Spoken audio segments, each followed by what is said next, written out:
talagang pagkarabid.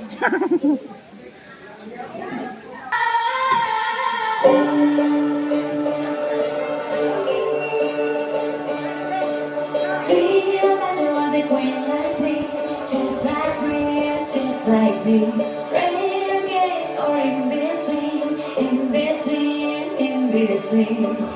It's really fine. A lover, so hard to recover. Crazy the forest for the trees, just like me, into things. There was no intervention. I was lost, calling out myself. I was so filled with tension. Getting back to my cry for help. Now I'm back with a vengeance. I found my inner voice again, and it speaks to my soul loud and clear. And it sounds like this. La Cleopatra.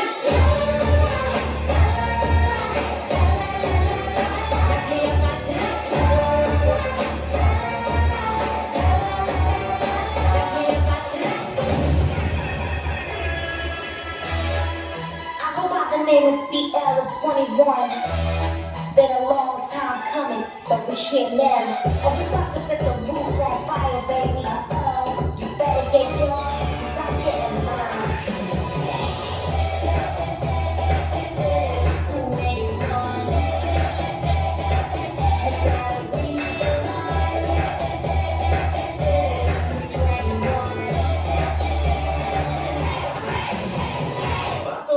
Gentleman.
Thank you so much, entry number 3.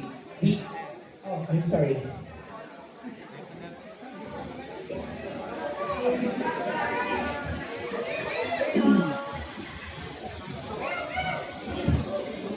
So once again, good afternoon.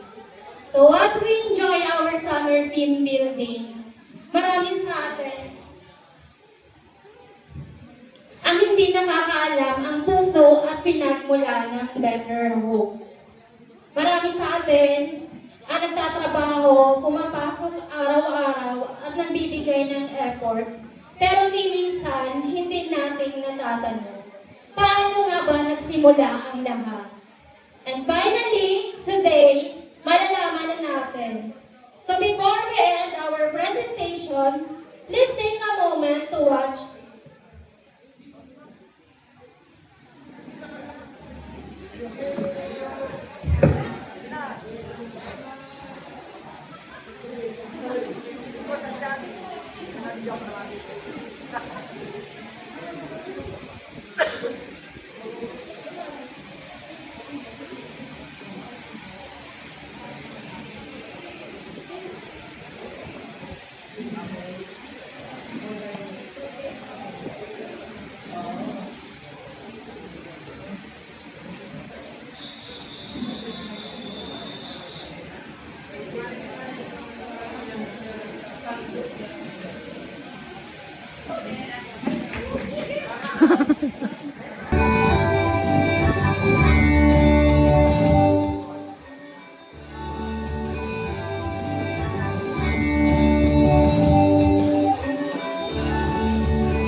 Panduwa ang sabayan nanay.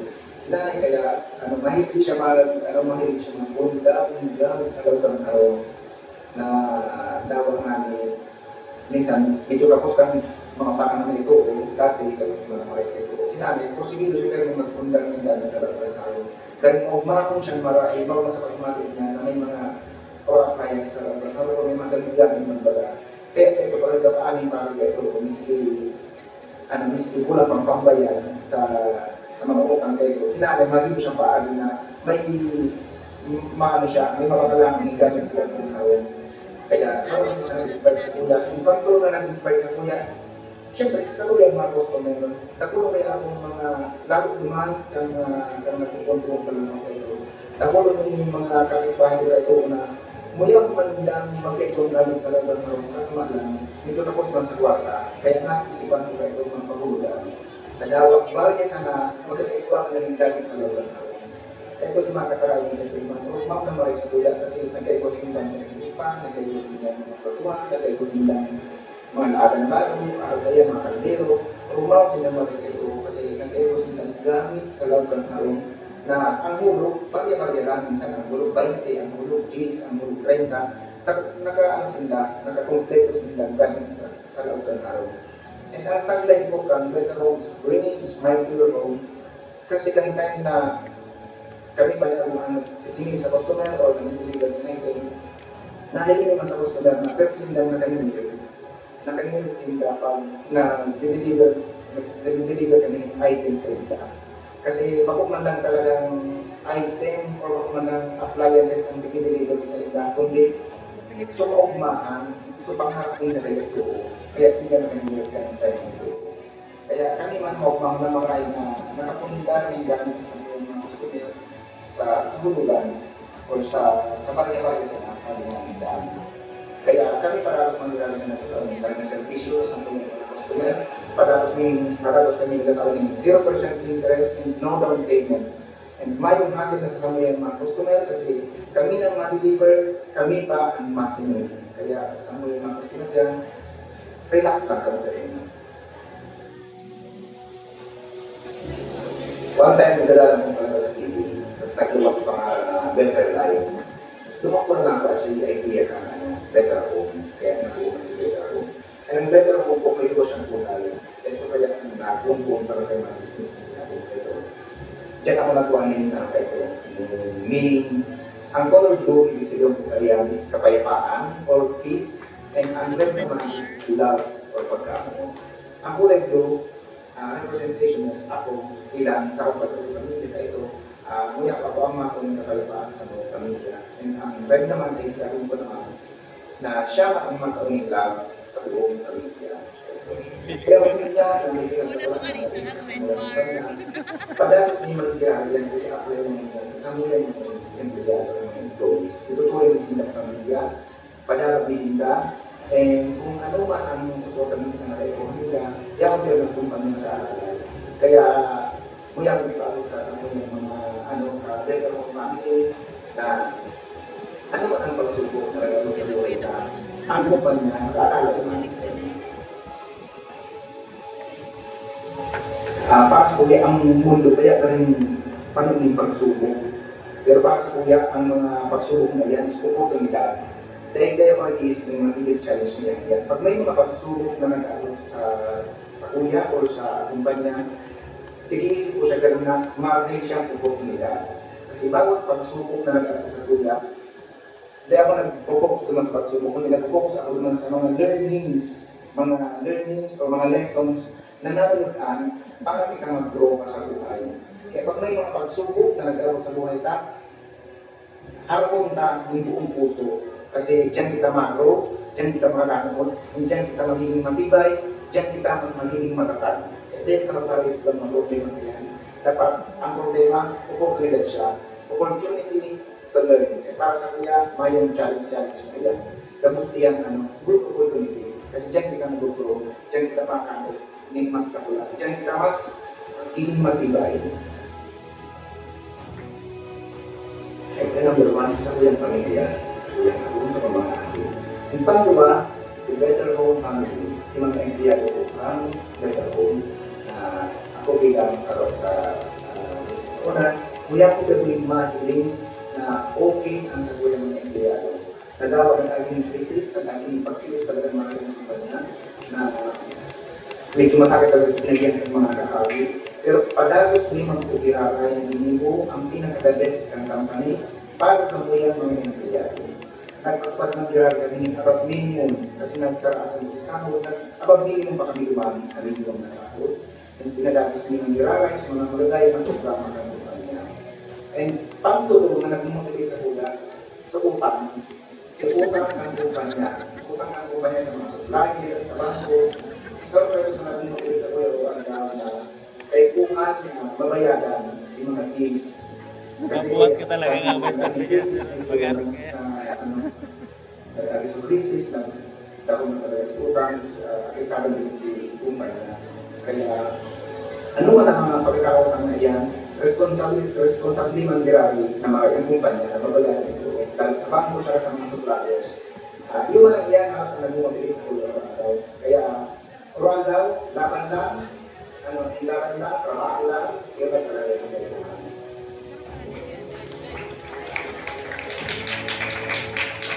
Ang pinaka-message ko lang talaga sa mga sa employees, always do your best. Yun lang yan. Always do your best. Nadawa mayong nakakakiling, ganit ang ibuan ng pinaka-best ka. Ano man ang sitwasyon, masakit ang sitwasyon, may pagsubok, o anong may mga problema, pero hindi naman bira ang ibuan. So, pinaka-best ka. Iwas ka ang bira sa pinaka-best ka. Lalo na pag-abot sa kuya ng trabaho. Ibuan ka rin ng pinaka-best ka. Kasi ang sa kuya kaya ng trabaho niyo. Pasuli man ngayon, ikaw ang kuya ng mahal na Diyos. Kumbaga, pahalagahan ka, ikaw ang trabaho sa kuya ng mahal na Diyos. Hindi ka papabayaan. Intermitang gibubuan ang pinaka-best ka, dawang mayong nakakakiling. Kasi pag ginibot ang pinaka-best ka, nakulong yung blessings na makakot sa kuya. Higding sa better ko, padagos ang sanuyang pagpupromote o pagdataas ng mga posisyon. Kumbaga, pag nakiling man kami na grabe ang effort ng equipo, grabe ang pagdataas sa trabaho, makabot ng mga kumita, mas magagawa ng mas maray na trabaho, kaya stable na trabaho.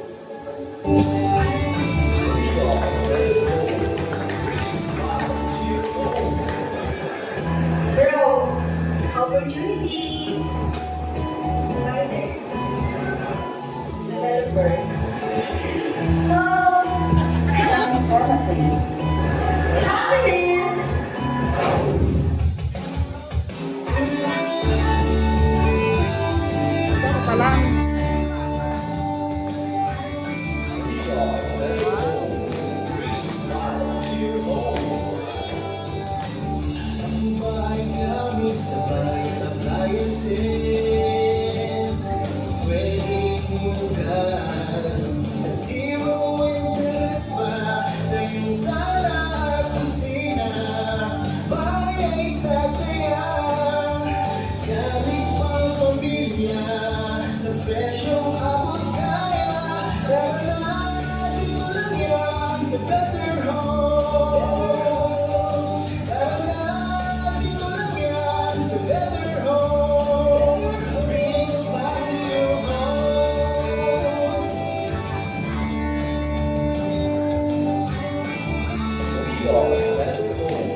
so much. Entry number 3, the HR and Finance Department. And the Balik ka pa